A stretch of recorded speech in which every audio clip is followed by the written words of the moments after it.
Իմ նեմնիմի փոդքասթի հաղորդավարներ Նարեկ Սամսոնյանի ու Վազգեն Սաղաթելյանի հարցաքննությունն ավարտվել է, նրանց մեղադրանքի առաջադրվել խուլիգանության հոդվածով հայտնել է փաստաբան Ռուբեն Մելիքյանը։ Առաջիկայում դատարան միջնորդություններ կներկայացվեն նրանց կալանավորելու համար։ Ավելի քան 1 ժամ տևած քննչական գործողությունից հետո այսօր առավոտյան ԱԱԾ աշխատակիցները ձերբակալել էին ընդդիմադիրներ Սամսոնյանին ու Սաղաթելյանին։ Հաղորդումը իրավապահներին ներկայացրել է Ազգային ժողովի նախագահ Ալեն Սիմոնյանը։ Սիմոնյանը Վազգեն Սաղաթելյանից պահանջում է 2 միլիոն դրամ փոխհատուցում, նաև հրապարակային ներողություն սոցցանցի անձնական էջում 5 աշխատանքային օրվա ընթացքում։ Մարդը հանգիստ գալիս է, հանգիստ տարեք։ Մարդը հանգիստ գալիս է, հանգիստ տարեք։ Որ բաժին եք տանում, որ բաժին եք տանում։ Որ բաժին եք տանում, ասեք, որ փաստաբանները ներկայանան։ Ազգային ժողովի նախագահ մարդը մեդիա գործունեություն իրականացնող մարդկանց իրենց ոդքասթի համար անվանում է շան լակոտներ։ Մարդիկ էլ արձագանքել են, մեկը մի կերպ է արձագանքել, մյուսը մյուս կերպ է արձագանքել։ Թող նայեն տեսնեն, այդտեղ ինչ է ընդհանրապես խոսվել եւ հասկանան այստեղ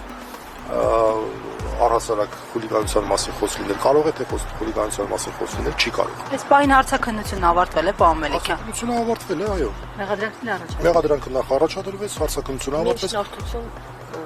Դե կալանքի միջնորդությունն է լինելու, տեղեկացվեց, ինչը շատ այսպես սպասելի էր։ Մի կարևոր բան էլ ասեմ, այստեղ բացի անձի ըստ մեզ ակնհայտորեն ազատության իրավունքի բացարձակ անհիմն սահմանափակման, բացարձակ անհիմն քրեական հետապնդման, նաև առկա է լրատվամիջոցի գործունեությունը փաստացի դադարեցնելու բաղադրիչ։ Ի տարբերություն նախորդ քրեական հետապնդման, որը նույն հոդվածով էր 1.5 տարի առաջ, դա չարեցին։ Ես կարծում եմ այստեղ Չէ, խոսքը տեխնիկական կողմին է վերաբերում։ Արդեն մամուլից կարծում եմ դուք տեղյակ եք, որ ողջ ուրեմն տեխնիկան արգրավված է անցիֆիլ։ Ողջ տեխնիկան, որը ինչպես են բնորոշել արգրավությունը։ Դե դատարանի որոշում կա, որի հիման վրա մենք մեր կարծիքը ունենք, որը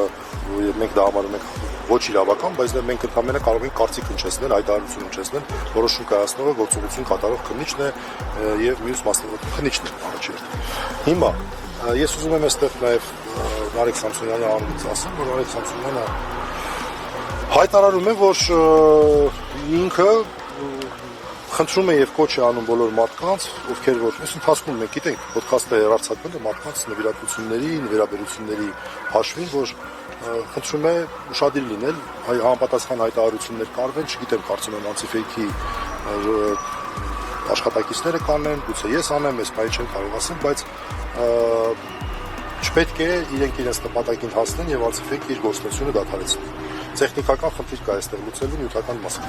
Պարոն նախագահ։ Դեռ օրեր առաջ Ալեն Սիմոնյան ազգային ժողովի նախագահին ոչ վայել փողոցային բառապաշարով հրապարակայնորեն վիրավորել էր Նարեկ Սամսոնյանին եւ Վազգեն Սաղաթելյանին, ինչին հետևել էր նրանց կրկին հրապարակային պատասխանն իրենց հաղորդման եթերում։ Իրավապահները բնականաբար որևէ ընթացք չէին տվել ազգային ժողովի նախագահի օրեր առաջ արած հայտարարությանը, բայց վաղ առավոտյան գնացել էին հաղորդավարների բնակարաններ։ Անհետևանք են մնացել նաև քաղաքական դիմախոսների լրագրողների հասցեին նույն Ալեն Սիմոնյանի կողմից արված գրեհիկ լկտի բառաբաշարով հայտարարությունները նրա հրահանգով լրագրողներին ազգային ժողովից քարշ տալով հեռացնելու եւ այլ գործողությունները հնչեցրած բառնալիքները։ Ես չեմ կարծում, որ մենակ իմ հաղորդման հիման վրա է, վստահ եմ, որ այնտեղ ուրիշ առիթներ եւ պատճառներ կլինեն, բայց այո, ես հաղորդում եմ ներկայացրել եւ լրիվ տրամաբանական եմ համարում, այսինքն եթե սպառնալիքը հնչում, ես ինչ պետք է անեմ, կամ այն խուլիգանությունը, որ իրենք իրենց թույլ են տալիս եթերով կամ մարդկանց անձնական կյանք, ընտանիք, անկողին մտնելու պարագայում, բոլոր այն մարդիկ, ովքեր փորձում են պաշտպանել, արդարացնել այդ մարդկանց, ես առաջարկում եմ պատկերացնել մի իրավիճակ, երբ որ ես իմ հեռախոսը վերցնեմ եւ կմտնեմ եւ կխոսեմ օրինակ իրանց սեռական կյանքից, իրանց ընտանիքի, իրանց անդամներին, ամեն օր սեռական հայհոյանքներ կհնչեցնեմ իրենց հասցեներին եւ կսպառնամ, որ ես իրենց հետ հաշվեհարդար եմ տեսնելու եւ առաջարկում եմ իրենք դրանից հետո դրական էմոցիաներով եւ չդիմեն ոստիկանություն եւ ինչ որ ձևերով փորձեն այդ հարցը լուծել։ Հարգելիներս։ Ես ինչպես հասկացա, դուք եք ինչ-որ եթե սխալվում եմ, ուղղակի այստենց ուշադիր չեմ հետևել, դուք եք իրենց ինչ-որ որակում տվել, որից հետո սկսվել է այդ փոխադարձ Չսխալ գիտեք։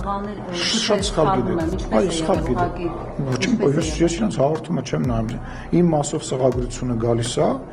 այն մասը, որը որ հայց ներկայացնելու համար ուղարկում են քաղաքացիական դատարան, այն մասը, որը որ քրեական տարապարունակում ուղարկում է այնտեղ։ Ինչ վերաբերում է իմ որակումներին, ազատ են թող դիմեն դատարան, ես երբևիցե որևիցե մեկի հասցեին սեռական բնի թե հայոյանքներ չեմ հնչեցնում, ես որևիցե մեկի անկողին չեմ մտնում Կարինե ջան, ոչ նախկին նախագաների անկողին, ոչ իրենց ընտանիքի անդամների, ոչ իրենց մահացած ներողություն, ոչ իրենց մահացածների գերեզմանների մասին չեմ խոսում։ Ես զարմանում եմ, որ իապաղները շուտ չէին այս խուլիգանական բանին արձագանք տալիս եւ նորից եմ ասում, են բոլոր մարդիկ, ովքեր որ կփորձեն եւ կուզենան արդարացնել, թող իրենց վրա վերցնեն այն բաները, որոնք որ այդ երկու երիտասարդը իրենց թույլ են տվել, սկսած սպառնալիքի։ Անտիֆեյքի մի գրասենյակից առգրավել են լրատվամիջոցի ամբողջ տեխնիկան, ինչն ակնհայտորեն կայքի գործունեությունը դադարեցնելու նպատակ ունի։ Հայաստանի ժուրնալիստների միությունը խստորեն դատապարտում է լրատվական գործունեություն իրականացնող կազմակերպության փակմանն ու ազատ խոսքի, կարծիքի արտահայտման արգելմանն ուղղված գործողությունները։ Փաստաբան Ռուբեն Մելիքյանի հաղորդմամբ արդարադատությանը խոչընդոտելու տարօրինակ կասկածով ձերբակալվել է նաև անտիֆեյքի լրատվող Դավիթ Ֆիդանյանը։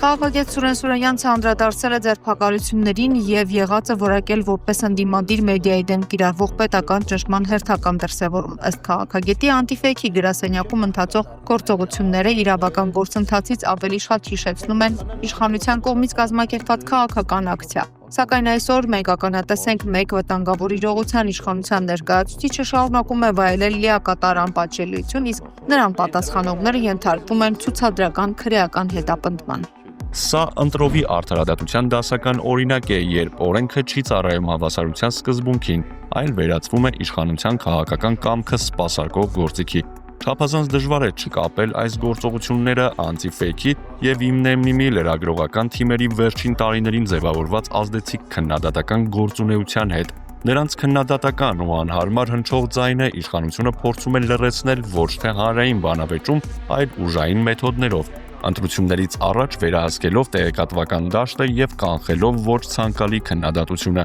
Իշխանությունը փորձում է վախի, ճնշման եւ իրավապահների ցուցադրական ներգրավման միջոցով սահմանափակել ընդդիմադիր մեդիան եւ հասարակության քննադատական միտքը։ Հատկապես ցինիկ է, որ մարդը, ով թքել է քաղաքացու վրա եւ մնացել անպատիժ, այսօր ուրիշների է մեղադրում խուլիգանության համար։ Ազգային ժողովի նախագահ Ալեն Սիմոնյանը վստահ է ընդդիմությունը պարտվելու է 2026 թվականի ընտրություններում, որովհետև սպառվել է։ Որն է ձեր քաղաքական օրակարգը։ Լսեք, հույսներդ կտրեք։ Ակնհայտ է, բոլոր հարցումները դուք էլ լավ գիտեք, չգիտեմ, նույնիսկ այն մարդիկ, ովքեր որ ձեզ են աջակցում, դա ասում են, դուք ընտրությունները պարտվելու եք, նկատի ունեմ, որ ակնհայտ է, որ դուք հավաքելու եք շատ ավելի շատ քիչ ձայներ, քան նախկինում եք ստացել ձեր բացակայելու պատճառով։ Այսօր քննարկում եք, որ քաղաքացիական պայմանագիր խմբակցությունը մոտավորապես մի 10 րոպե ֆորում չի եղել։ Ոչ գալիս եք աշխատելու, ոչ պաշտոններն եք վերցնում, ոչ գնում եք գործուղում, ձեր գործ անեք, այն որ ասում է մի փուճուր խմբակցություն, ձեր փուճուր խմբակցությունով են երկու հոգին էլ իրանց կարևոր զգացին այսօր, մենք ամբողջ աշխատանքը մեր խմբակցությունով այս քանի տարի է ապահովում ենք։ Միջազգային կառույցների հետ ենք, հիմա մեր գործուղը կեսը գործուղում է գնացել, իսկ մարդիկ գնում են գործուղում մի տարբերություն ձեզ։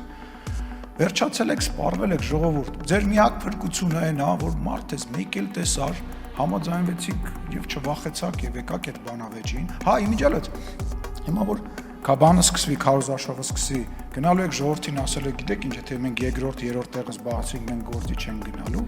Դուք ինչ եք աշխատավարձ ստանում։ Պրեմիա եք ստանում, ինձանից ուզում եմ հասկանալ։ Այդ պրեմիաները, որ տալիս եմ, ինչ եք վերցնում։ Առաջ տենց ձևական ինչ-որ հանձնում էիք, չգիտեմ, ինչ-որ ֆոնդեր, հիմա խի եք վերցնում, հա։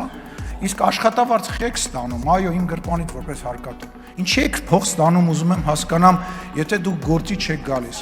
Մի հակաճառեք ինձ, հեսա իմ ժամանակը նորից կավելացնեմ։ Ինչ, այո, ձեր ժամանակը ավելացնում եմ, ես էլ եմ պատգամավոր, իմ ժամանակն էլ կարամ ավելացնեմ։ Դուք մի խոսեք, դուք չեմպիոն եք այդ հարցում, ես ուզում եմ գտնեմ մի օր, երբ որ դուք ձեր ժամանակի մեջ լինի դա հաստատելուց կտեղավորվեք, դուք ընդհանրապես դրա մասին մի խոսացեք։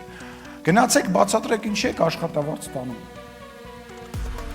Ես կարծում եմ, որ պետքա չստանաք, քան դուք մի ժպտացեք, դուք ընդհանրապես պետքա չէ, դուք պետքա միշտ տխուր լինեք։ Դուք պետքա մի նյարդայնացեք, ես հասկանում եմ շատ եք նյարդայնանում, որտեղ այն նավը, որ դուք լքեցիք, այնուամենայնիվ չխորտակվեց, այո, ես հասկանում եմ, որ լքում են խորտակվող, մտածում են, հետո այդ նավը չի խորտակվում, այն երկրորդը խորտակվեց, այդտեղ ուրախացեք, ես երրորդը թող հոբելյանական ամենահաջողը լինի, կամ չորրորդը դուք վստահ եմ ձեր ձևով էլի չեք խորտակվի։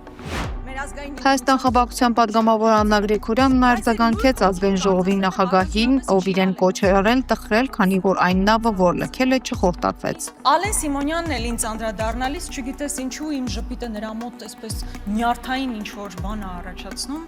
ասում է Տիկին Գրիգորյանը նեղվել է, որ ՔՊ-ի նավը չի խորտակվել։ Ես ուզում եմ, որ ինքը իմանա, որ որևէ մեկը հավերժ չի։ Ձեր նավը խորտակվելու է եւ ես ամեն բան անելու եմ, որ Արցախը կործանածների նավը խորտակվի։ Իմ փոքր մասնակցությունը կունենամ, փոքր մասնակցությունը կանեմ, մեծ մասնակցություն կարողանամ ունենալ, մեծ մասնակցությամբ հանդես կգամ, բայց այն, որ Արցախը կործանածների նավը խորտակվելու է, որևէ վարքյան նույնիսկ կասկած չունենաք, բոլոր իշխանություններն էլ անցողիկ են։ Հանրային ծառայությունները կարգավորող հանձնաժողովի նախագծով առաջարկվեց դադարեցնել ՀԵՑ-ի լիցենզիան, փաստաբան Արթուր Հովհաննիսյանը ևս դիմեց հանձնաժողովին, առաջարկելով նիստին ներկա Ռոմանոս Պետրոսյանի եւ նրա նշանակած ՀԵՑ աշխատակիցների դիրքորոշումը չընդունել որպես ընկերության պաշտոնական դիրքորոշում։ Հանձնաժողովի անդամները միաձայն մերժեցին Տաշիր կապիտալի ներկայացուցիչների միջնորդությունը Մեսրոպ Մեսրոպյանին բացարկ ներկայացնելու վերաբերյալ։ Մեսրոպյանը կմասնակցի ՀԵՑ-ի լիցենզիայի հարցով նիստին ՀԵՑ-ի ժամանակավոր կառավարիչ Ռոմանոս Պետրոսյանը հայտարարել է, որ ՀԵՑ-ում տիրապետում է իրավիճակի։ Ընտանիքի համար բավականին մեծ շնորհակալ գործ եմ արել 3 ամիսներին, 3.5 հարգելի գործընկերներ։ Հիմա հիմնավորեմ ասածս։ Ես եթե ոչ միլիարդավոր, ապա հարյուրավոր միլիոն դրամների խնայողություններ գնման գործընթացների արդյունքում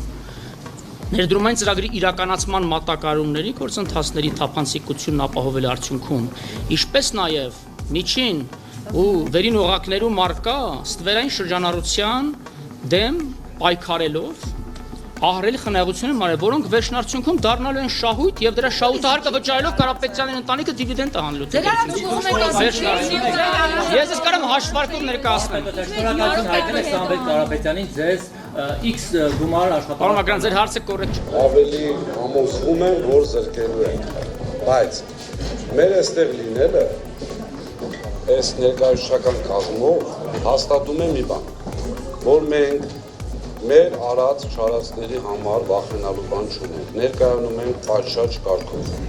պատրաստ ենք պատասխանել բոլոր հարցերին, պատրաստ ենք հարցեր տալ հասկանալու համար ինչ է կատարվում։ Հավելեմ իմ գործընկերոջը, խոսքը վերաբերվում է անխտիր, ամբողջ Հայաստանի Հանրապետությունում բնակվող ժողովրդին։ 3 միլիոն են, վերաբերում է 3 միլիոնին։ Մային սահմանափակում չպետք է լինի։ Խոսքի սահմանափակում չպետք է։ Պատկերացնում եք, այսինքն մեր մեղավոր նաև իհարկե, եթե կարիք լինի բնականաբար, որովհետև նորից կրկնում եմ, սա ինչ որ չափով դատական նիստ է։ Այստեղ լսված է, հիմա պատկերացրեք իրավիճակ, որ 5 փաստաբանով ներկայանում է ինչ-որ մեկը եւ թույլ չեն տալիս փաստաբաններին որպեսզի խոսեն։ Կամ իրենց խոսքը ասեն, կներեք ավարտեմ, այսինքն այս ամբողջը ի սկզբանե անելը, ես այսպես իմ կարծիքն եմ ասում, կամ հոգեբանական ճնշում, կամ չհաշվարկելով, որ մենք գալու ենք այդտեղ խելոք նստեինք եւ այլն եւ այլն։ Ես ընդամենը ոչ խելոքը սա էր։ Ես ընդամենը չէ, խելոք նախ եկեք իրավական այսպես բառախաղի մեջ թույլ չտանք, որպեսզի իրավապահմանները մտնեն, խելոք նկատի ունեմ, ուղղակի առանց այս խոսելու եւ մեր իրավունքները բարձրացնելու նստել են։ Հայաստանում պայմանագրային զինծառայողը ատեստավորման արդյունքում կարող է ստանալ 205-ից մինչև 470,000 դրամ հավելյալ աշխատավարձ։ Ազգային ժողովում հայտարարել է Հայաստանի պաշտպանության նախարար Սուրեն Պապիկյանը, սա ըստ դրա էական բարելավում է, ինչն անդրադարձել է զինծառայողների սոցիալական վիճակի վրա։ Պապիկյանի խոսքով բանակի ամենաարժեքավոր կապիտալը նրա մարդկային ռեսուրսն է։ 2026 թվականին նախարարության համար նախատեսված 563.1 միլիարդ դրամ ֆինանսական միջոցներից ընթացիկ ծախսերը կազմում են 259.4 միլիարդ դրամ, այն է 46.1%, իսկ կապիտալ ծախսերը 303.7 միլիարդ դրամ, 53.9%։ Հարկ եմ համարում պաշտպանական ծախսերը ներկայացնել նաև տարիների որոշակի համեմատականով։ Համեմատության սկզբնական թիվը վերցրել եմ նախահեղափոխական 2017 թվականին ձևավորված 2018 թվականի բյուջեով նախատեսված թվերը։ 2018 թվականին պաշտպանական ծախսերը կազմել են 245 միլիարդ դրամ։ Արտարժույթով դա կազմում է $640 միլիոն։ 2025 թվականին պաշտպանական ծախսերը կազմել են 667 միլիարդ, որը կազմում է $1,741,604,000, այսինքն պաշտպանության ոլորտի ծախսերն ավելացել են $1.1 միլիարդ։ 2023, 24, 25 եւ արդեն 26 թվականին կատարված եւ կատարվելիք ծախսերը, ինչպես երեք եմ նաեւ նշել, աննախադեպ են։ Հենց սրա բերումով է, որ մենք կարողացել ենք իրականացնել այնպիսի բարեփոխումներ, ինչպիսին օրինակ զինծառայողների ատեստավորման ծրագիրն է։ Այսօր պայմանագրային զինծառայողը ատեստավորման արդյունքում կարող է ստանալ 205-ից մինչև 470,000 դրամ հավելյալ աշխատավարձ։